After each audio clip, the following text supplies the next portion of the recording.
Praise the lord. యుగ యుగములు సజీవుడనై ఉన్న పునరుత్థానుడైన క్రీస్తు యేసు నామములో మీ అందరికీ పునరుత్థానపు ఆశీర్వాదములు మెండుగా నిండుగా కలుగునుగాక. ఈ దినపు యేసయ్య జీవపు మాట.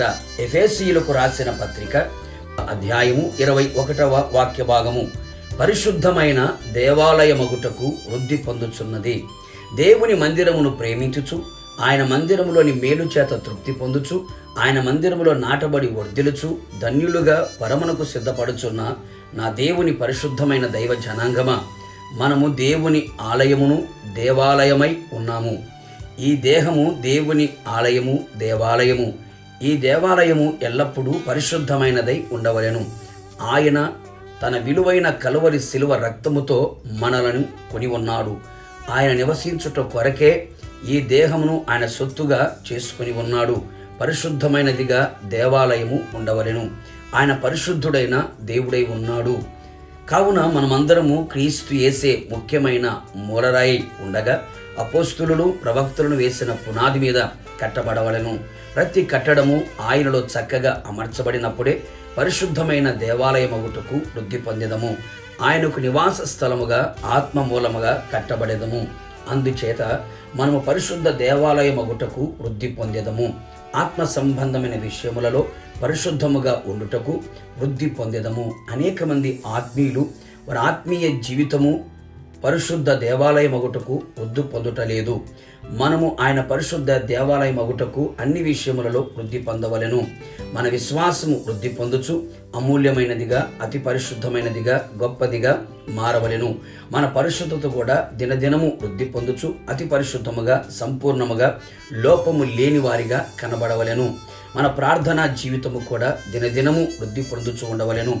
వాక్యము వినుట, చదువుట, ధ్యానించుట, అనుసరించుటలో దినదినము వృద్ధి పొందుచు ఉండవలెను. ఆత్మలో ఆనందించుట, ఆత్మలో దినదినము వృద్ధి పొందవలెను.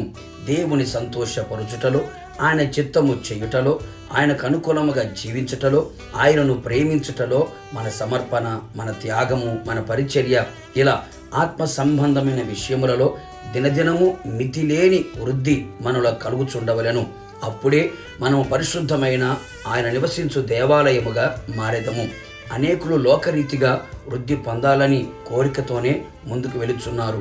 ఈ లోకపు వృద్ధి ఇచ్చటనే ఈ లోకములోనే నిలిచి ఉండును.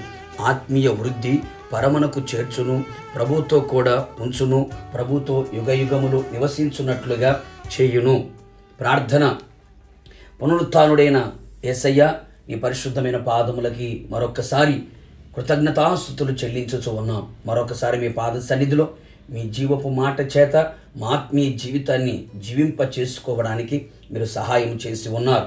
అందును బట్టి మీకు స్తోత్రం. మేమందరము కూడా పరిశుద్ధమైన దేవాలయముగా ఉండుటకు వృద్ధి పొందవలనని మీరు సెలవిచ్చి ఉన్నారు.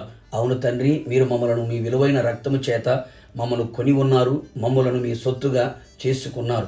కనుక ప్రభ దేవాలయము ఎప్పుడు పరిశుద్ధముగా కనబడినట్లుగా ఆత్మీయతలో వృద్ధి చెందినట్లుగా సహాయం చేయండి. విశ్వాసములో, ప్రార్థనలో, పరిశుద్ధతలో, నీతిలో, యథార్థతలో, నిన్ను ప్రేమించుటలో, సమస్త విషయములలో కూడా ప్రభువా ఆత్మ సంబంధంగా వృద్ధి పొందుతూ పరిశుద్ధమైన దేవాలయముగా మారి మీరు నివసించే స్థలముగా మా జీవితాలు, మా దేహం మారునట్లుగా మీరే కృప మెండుగా నిండుగా దయచేసి రాకడ కొరకు సిద్ధపరచమని యేసు నామములో అడిగి పొందుకొని ఉన్నాము తండ్రి.